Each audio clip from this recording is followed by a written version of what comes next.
Hello everyone, welcome to our channel guys. यहाँ पर जैसा कि आप लोग देख पा रहे हो, एक थंबनेल दिख रहा होगा IBPS PO recruitment. Yes guys, यहाँ पर इंडियन बैंकिंग पर्सनल सिलेक्शन के लिए पीओ प्रोबेशनरी ऑफिसर का रिक्रूटमेंट आ चुका है। हम सारी चीज़ों के बारे में आपसे बात करेंगे कि किस तरीके का रहेगा पोस्ट, कौन कौन सी बैंक इस बार पार्टिसिपेट कर रही है, टोटल नंबर ऑफ पोस्ट क्या है, सभी चीज़ों के बारे में आपसे बात की जाएगी। लेकिन आगे बढ़ने से पहले मैं आपको बताना चाहूँगा कि अगर आपने अभी तक चैनल को सब्सक्राइब नहीं किया है तो फटाफट चैनल को सब्सक्राइब करें, वीडियो को लाइक शेयर जरूर करें। ओके गाइस, तो चलिए चलते हैं ऑफिशियल नोटिफिकेशन के माध्यम से इस पोस्ट के डिटेल्स को देखते हैं कि किस तरीके का रिक्रूटमेंट है और क्या क्या यहाँ पे डिमांड में रखी गई है। ओके गाइस, सबसे पहले हम यहाँ पे ऑफिशियल वेबसाइट से लिया गया ये नोटिफिकेशन है, आप यहाँ पर देख सकते हो। यह है आपका इंस्टीट्यूट ऑफ बैंकिंग पर्सनल का यहाँ पर common recruitment process for recruitment of the probationary officer management training, ध्यान दीजिएगा पीओ और एमटी के लिए।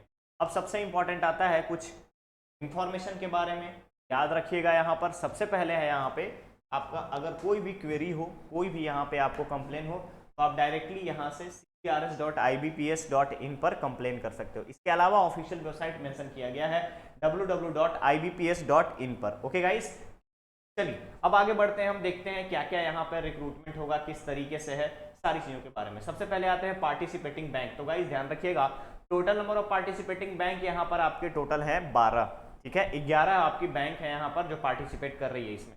फिर आता है हमारे पास डेट के बारे में, इंपॉर्टेंट डेट्स क्या क्या रहेंगे। तो गाइस ध्यान रखिएगा, ऑनलाइन रजिस्ट्रेशन 2 अगस्त से स्टार्ट हो चुका है, यानी कि आज से शुरू हो चुका है और 22 अगस्त तक का डेट दिया गया है। इसके अलावा पेमेंट जो है अगेन आपका 2 तारीख से लेकर के 22 तारीख तक आप यहाँ पेमेंट कर सकते हो। नेक्स्ट आता है आपका कि प्री एग्जामिनेशन ट्रेनिंग कब होगी। तो ध्यान रखिएगा, प्री एग्जामिनेशन ट्रेनिंग सितंबर अक्टूबर में कराई जाएगी। उसके बाद प्री एग्जाम ट्रेनिंग की अगर हम बात करें तो इसके बाद हमारा आ जाता है call letter for preliminary exam. तो call letter for preliminary exam का मतलब है अक्टूबर 2022, यानी अक्टूबर में आपका प्री एग्जाम होगा। नेक्स्ट आता है आपके पास रिजल्ट नवंबर में आएगा। इसके अलावा मेंस एग्जाम नवंबर में ही हो जाएगा, दिसंबर में आपका रिजल्ट का डिक्लेरेशन होगा। देन आफ्टर इंटरव्यू 2023 में होगा, 2023 के जनवरी फरवरी में, कंडक्ट ऑफ इंटरव्यू 2023 जनवरी में, एंड प्रोविजनल अलॉटमेंट जो है ये टोटल प्रोसीजर चलेगा अप्रैल 2023 तक का, यानी कि आपका अगर सिलेक्शन होता है तो पोस्टिंग फाइनल अप्रैल 2023 में मिलेगी। क्लियर? ये तो थी बातें आपके अपडेट्स जो कि डेट है इंपॉर्टेंट उसके बारे में। नेक्स्ट आता है कौन एलिजिबल है। तो गाइस ध्यान रखिएगा, सबसे पहले यहाँ पे छोटी छोटी चीजों के बारे में बताया गया है कौन एलिजिबल है, क्या रहेगा। इंडिया का सिटीजन होना चाहिए, या फिर इंडिया में 1971 से पहले लोग आ जाने चाहिए, या फिर उसे बंटवारे से पहले आ जाना चाहिए। ये सारी चीज़ों के बारे में आपको बताया गया है। अब इसके बाद हमारे पास आता है एज कितना होना चाहिए। तो गाइज मिनिमम एज 20 और मैक्सिमम एज 30 ईयर्स होना चाहिए। रिलैक्सेशन किसको मिलेगा?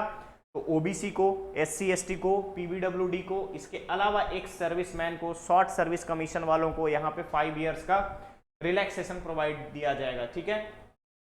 के बाद आता है एजुकेशनल क्वालिफिकेशन के बारे में। तो ध्यान रखिएगा, यहाँ पे एजुकेशनल क्वालिफिकेशन एनी ग्रेजुएट बोला गया है। Any graduate means any graduate, ठीक है। अपियर्ड हो या अपियरिंग हो, ये अगर हम बात करें, यानी जिनके पास रिजल्ट आ गया है या फिर अभी अपियर्ड है, उनको लगता है कि दिसंबर तक रिजल्ट आ जाएगा तो भी अप्लाई कर सकते हैं, ठीक है।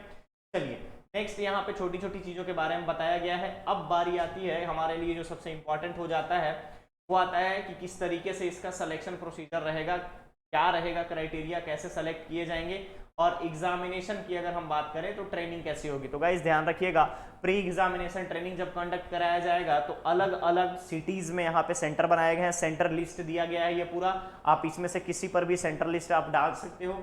इसके अलावा ऑनलाइन एप्लीकेशन में आपको सेंटर प्रोवाइड करना रहेगा। सेंटर प्रोवाइड जैसे ही करेंगे उसके बाद फिर आपका प्रोविजनल अलॉटमेंट होगा सेंटर का, ठीक है। नेक्स्ट आता है आपका ऑनलाइन एग्जामिनेशन। तो टायर 1 की अगर हम बात करें जो कि प्रिलिमिनरी एग्जामिनेशन है, तो इंग्लिश लैंग्वेज, क्वांटिटेटिव एप्टीट्यूड और reasoning. Total number of question की बात करें 100 रहेगा, मैक्सिमम मार्क्स 100 रहेगा, और हर एक सेक्शन के लिए अलग अलग टाइम रहेंगे आपके पास। सारे सेक्शन के लिए सेपरेटली आपके पास 20-20 मिनट का समय रहेगा। इसके बाद आप दूसरे सेक्शन में स्विच कर सकते हो। क्लियर? मेंस एग्जाम की अगर बात करें तो यहां पर ध्यान रखिएगा, reasoning, computer aptitude, general economy या फिर banking awareness, English language, data analysis या डेटा इंटरप्रिटेशन। टोटल यहां पर नंबर ऑफ क्वेश्चन 155 रहेंगे, मार्क्स रहेगा 200। मीडियम जो है आपको यहाँ पे इंग्लिश हिंदी दे दिया गया है, एक्सेप्ट इंग्लिश लैंग्वेज। सबके लिए सेक्शनल आपको यहाँ पर टाइम अलॉट किया गया है। एंड लास्ट जो एग्जाम होगा वो होगा लेटर राइटिंग या एसे राइटिंग। ध्यान दीजिएगा, लेटर राइटिंग या एसे राइटिंग, ये आपका रहेगा 2 question. Total number of marks की अगर हम बात करें, मार्क्स जो यहाँ पर रहेगा आपका रहेगा 25। ये इंग्लिश लैंग्वेज में कंडक्ट किया जाएगा और 30 मिनट्स का आपको टाइम दिए जाएंगे। तो गाइज ये है आपका सिलेबस के रिगार्डिंग अपडेट कि सिलेबस किस तरीके का होगा, सिलेबस के बारे में इंफॉर्मेशन की किस तरीके का क्राइटेरिया डिवीजन होगा। नेक्स्ट जो हमारे पास आता है इंफॉर्मेशन है छोटी छोटी, किस तरीके से आप अप्लाई करेंगे, अप्लाई करने के बाद क्या क्या आपको चीज़ों को ध्यान रखना है। इसके अलावा एग्जामिनेशन सेंटर कहाँ होगा, एग्जामिनेशन सेंटर कैसे सेलेक्ट कर सकते हैं, उसके बारे में आपको बताया गया है। मेनली जो हमको जानना है, मेंस एग्जाम हो गया तो मेंस एग्जाम के बाद इंटरव्यू कब होगा। तो गाइस टेंटेटिव डेट आपको इंटरव्यू प्रोवाइड कर दिया गया इंटरव्यू का। इसके अलावा आपको मेल के थ्रू सारी इंफॉर्मेशन प्रोवाइड की जाएगी, ठीक है, ध्यान रखिएगा, मेल के थ्रू आपको इंफॉर्मेशन प्रोवाइड की जाएगी जितनी भी शेड्यूल्ड चीजें होंगी उसके बारे में, ठीक है। अब बारी आती है कि हमें डॉक्यूमेंट्स क्या क्या चाहिए इंटरव्यू के समय में। तो गाइस ध्यान रखिएगा, डॉक्यूमेंट्स जो है आपको ओरिजिनल चाहिए आपका इंटरव्यू कॉल लेटर का। इसके बाद फिर आपके पास जो जनरेटेड जो रिजल्ट है उसका, डेट ऑफ बर्थ का proof, identity proof, marksheet, caste certificate applicable है तो, इनकम सर्टिफिकेट एप्लीकेबल है तो, डिसेबिलिटी की सर्टिफिकेट एप्लीकेबल है तो, ये सारी चीजें आपको यहाँ पर चाहिए रहेंगी। किसी कंपनी में काम कर रहे हैं तो एनओसी आपको चाहिए रहेगा, इसके बारे में बताया गया है। और यहाँ पे अब बात आती है कि जब आपका इंटरव्यू में सिलेक्शन होता है तो होगा आपका प्रोविजनल अलॉटमेंट। तो ध्यान रखिएगा, गवर्नमेंट ऑफ इंडिया या किसी भी बैंकिंग का जो नेशनलाइज्ड या शेड्यूल्ड बैंक है उसके आधार पर जो इसमें पार्टिसिपेट कर रही है उसके आधार पर उनका जो नॉर्म्स होगा उसके बेसिस पर आपको अलॉटमेंट प्रोवाइड किया जाएगा, ठीक है। चलिए, ये आपको डिफरेंट कंडीशंस दिए गए हैं कि किस तरीके से आइडेंटिटी वेरिफिकेशन होगा, डॉक्यूमेंट जो आप देंगे उसमें क्या क्या रिक्वायर्ड है, क्या नहीं होना चाहिए, इन सारी चीजों के बारे में आपको बताया है, ठीक है। फिर उसके बाद आता है कि आपको कैसे एग्जाम में पार्टिसिपेट करना है, यानी कि किन किन चीजों का आपको ध्यान रखना है। सोशल डिस्टेंसिंग मेंटेन करना है, सोशल डिस्टेंसिंग के अलावा मास्क होना चाहिए, ग्लव्स होना चाहिए, ट्रांसपेरेंट वाटर बॉटल होना चाहिए, सैनिटाइजर होना चाहिए, पेन होना चाहिए, एग्जाम रिलेटेड डॉक्यूमेंट्स जैसे कॉल लेटर हुआ, एडमिट कार्ड हुआ या फिर आईडी प्रूफ हुआ, ये सारी चीजों के बारे में आपको यहाँ पर बताया गया है, ओके। तो ये आपको कैंडिडेट रजिस्ट्रेशन का स्टेप बताया गया कि किस तरीके से आप यहाँ पर रजिस्ट्रेशन कर सकते हैं। तो सबसे पहले ऑफिशियल वेबसाइट पे विजिट करना है। ऑफिशियल वेबसाइट पे विजिट करने के बाद ऑफिशियल वेबसाइट पर विजिट करने के बाद आपको वहां से रजिस्ट्रेशन करना है। रजिस्ट्रेशन के बाद फिर आप एक स्टेप आगे बढ़ेंगे, ओके।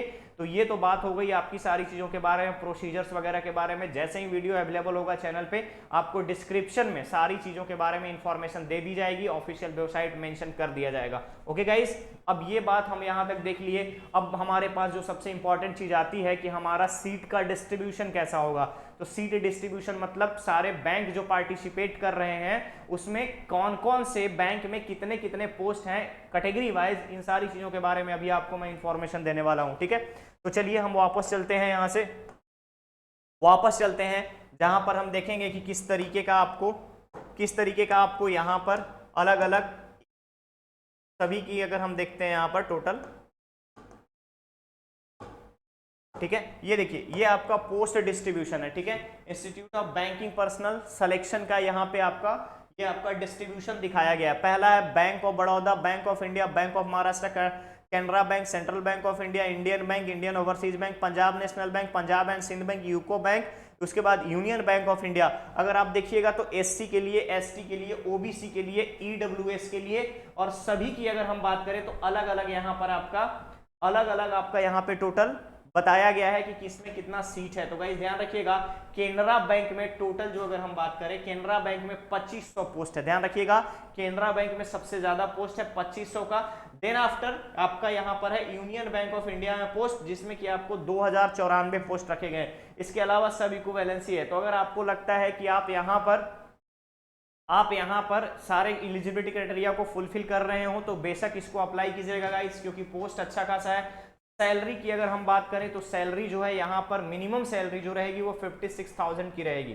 मिनिमम सैलरी 56,000 की रहेगी यहाँ पर आफ्टर द ज्वाइनिंग, ठीक है। मिनिमम सैलरी इन हैंड जो मिलती है वो 50 प्लस की ही सैलरी रहती है। अब इसके बाद सबसे बड़ी बात कि हमारा एग्जामिनेशन फी क्या लगेगा। तो गाइस ध्यान रखिएगा, 850 रुपया मिनिमम लगना है किसका, जनरल का।